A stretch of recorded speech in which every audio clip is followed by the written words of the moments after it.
So one of the biggest challenges to getting EV chargers in the ground. That's right.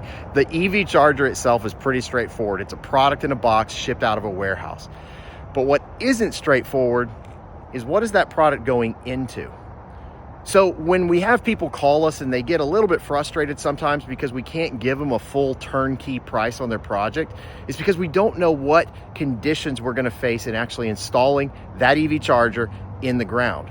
So here's what we do at FSG. We do a site assessment. We charge about $700, and we do a few things in that site assessment. The first thing we do is we look at where is the power coming from and do we have enough power? The second thing we do is we look at where is the EV charger going to be installed in the project.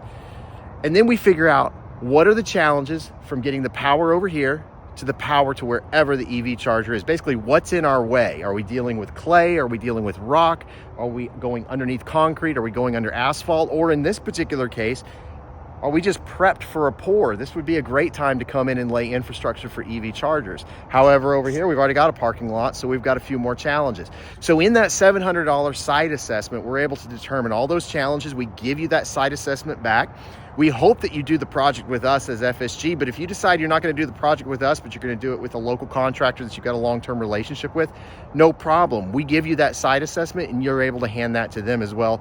And they're about 10 steps down the road and quoting you the project to get your EV chargers in the ground. So keep it in mind, if you're looking to do EV charger deployment or start an EV charging business, one of the biggest challenges you're going to face when it comes to putting those EV chargers in the ground, it's going to be the ground itself.